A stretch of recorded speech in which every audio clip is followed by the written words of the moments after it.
देखिए, एक बात मानकर चलिए, भारतीय जनता पार्टी के सबसे बड़े नेता ने ये स्वीकार किया कि हमारी योजनाएं ऐसी है जिनको बंद नहीं किया जा सकता।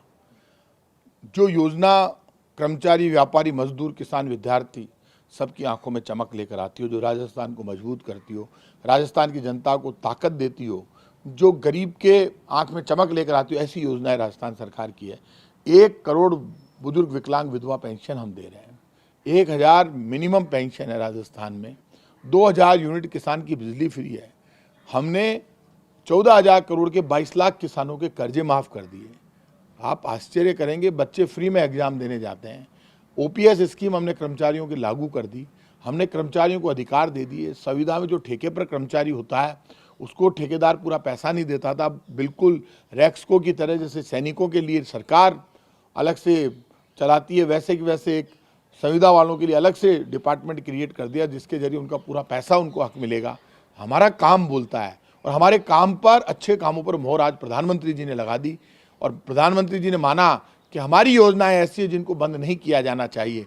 प्रधानमंत्री जी ने हमारी पब्लिक वेलफेयर की और डेवलपमेंट की योजनाओं पर मोहर लगाकर ये बता दिया कि राजस्थान की योजना हिंदुस्तान में सबसे अच्छी है, कि हम भी उनको बंद नहीं करेंगे। ये बात कही उन्होंने, ये स्वीकार किया कि राजस्थान में कांग्रेस की, गहलोत सरकार की योजनाएं बहुत अच्छी है। आप तो ये कह रहे हैं कि भाई कम से कम बीजेपी की सरकार आ रही है तो अनुग्रह कर रहे हैं कि हाँ हमारी योजनाएं बंद मत करना। नहीं, हमने तो नहीं कहा कि बीजेपी की सरकार आ रही है, सरकार तो कांग्रेस की आ रही है। हमने कब कहा? कोई नहीं कह रहा ये बात। वो कह रहे हैं कि दंगेबाजों पर नियंत्रण होगा, पत्थर हो रहे हैं। दंगा, राजस्थान एकमात्र स्टेट है जहां पर दंगे हुए ही नहीं। सबसे कम दंगा फसाद यदि कहीं हुआ हिंदुस्तान में, आप आंकड़ा उठाकर देख लो तो राजस्थान है। यूपी, एमपी, हरियाणा, यहाँ दंगे ज़्यादा हुए हैं, लेकिन राजस्थान में कम हुए हैं। ये बात तो सबको माननी पड़ेगी कि राजस्थान में अमन चैन और भाईचारा है। हिंदू मुसलमान, सिख ईसाई का टकराव नहीं है। अब हिंदू मुसलमान के नाम पर टकराव बीजेपी खड़ा करना चाहती है। बीजेपी दंगे करवाकर कांग्रेस की योजनाओं पर पर्दा डालना चाहती है कि यदि दंगे भड़क जाए तो कांग्रेस की योजनाओं पर पर्दा डाला जा सके। आज हेमंत बिस्वा शर्मा ने बयान दिया असम में कि हमें पर्टिकुलर बयान दिया एक धर्म के लिए कि हमें इनका वोट नहीं चाहिए। आप इसलिए बोल रहे हो ये सब बातें कि बिल्कुल पोलराइजेशन हो जाए वोटों का और सारा हिंदू वोट उनको मिल जाए, तो हिंदू हम नहीं है क्या? हम भी तो भगवान राम के रास्ते पर चल रहे हैं, सब राम के भक्त हैं यहाँ पर। तो ये बातें करना, इस तरह से आप वोट को पोलराइज करने की कोशिश करना, चलेगा नहीं। अब बीजेपी का षड्यंत्र, झूठ, फरेब, धोखा नहीं चलेगा। कांग्रेस का काम सच्चाई और ईमानदारी चलेगी। लेकिन मोदी जी 2 बार आए हैं, कहा है कि केवल कमल का फूल रहेगा राजस्थान में, यानी कि कोई चेहरा नहीं होगा। देखिए, ये बात तो प्रधानमंत्री जी का हक है, उनकी पार्टी, वो पार्टी के सबसे शीर्ष नेता है। उन्होंने कह दिया कि बीजेपी का निशान ही उनका चेहरा है, तो उनका हक है। अब उन्होंने मान लिया, और यहाँ राजस्थान में किसी नेता में, बीजेपी वाले में दम भी नहीं है जो प्रधानमंत्री जी की बात का जवाब दे दे। जब लीडरशिप खत्म हो जाए राजस्थान में, तब इस तरह के बयान आते हैं। राजस्थान की वो लीडरशिप नहीं रही जो भैरव सिंह शेखावत ने दी थी। शेरे राजस्थान भैरव सिंह शेखावत, हिंदुस्तान का एक ही सिंह, राजस्थान का एक ही सिंह भैरव सिंह। अब वो नहीं रहे।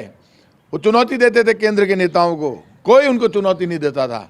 आज कांग्रेस की, राजस्थान में बीजेपी की लीडरशिप खत्म। कोई भैरव सिंह जी जैसा बन नहीं पाया बीजेपी में। सब छुटभइये नेता है, खुलकर बात हो रही है, किसी के हाथ में लीडरशिप नहीं। अब केंद्र के नेता यहाँ प्रचार संभाल रहे हैं। राजस्थान के बीजेपी के नेता फेल हो गए, इसलिए केंद्र के नेताओं ने कमान संभाल ली। अब कोई भी दूसरा भैरव सिंह इनके पास नहीं है। मोदी जी तो कह रहे हैं कि गहलोत जी ने अपने भारी जद्दोजहद बेटे को पनपाने के लिए पार्टी का भी कबाड़ा इसीलिए हुआ राजस्थान में। एक बात मानकर चलना, कांग्रेस पार्टी राहुल गांधी के नेतृत्व में पूरे देश में चुनाव लड़ती है, राजस्थान में भी लड़ रही है। और राजस्थान में सब जॉइंट लीडरशिप में चुनाव लड़ रहे हैं। जब मुख्यमंत्री होता है तो मुख्यमंत्री का चेहरा हमेशा आगे ही रहता है, तो मुख्यमंत्री का चेहरा तो आगे ही रहेगा, क्योंकि मुख्यमंत्री के फोटो से योजनाएं चलती है सरकार में, तो उनका फिर चेहरा तो अपने आप ही आगे रहेगा। अब उनका चेहरा आगे पार्टी नेतृत्व नहीं किया है, उसका जो योजनाएं उन्होंने दी है, तो योजनाएं तो मुख्यमंत्री की तारीफ के काबिल है। आगे बढ़ाया है क्या उन्होंने? अब वो तो मन पतों को नहीं, थाने ज़्यादा पतो हो लो, उनसे ज्ञान की बात कर रही हो। मतलब ये इन सवालों का क्या जवाब दिया जाए? ये कोई पॉलिटिकल सवाल नहीं। आप किसी के मुख्यमंत्री के ऊपर व्यक्तिगत आप अटैक करें तो गलत बात है।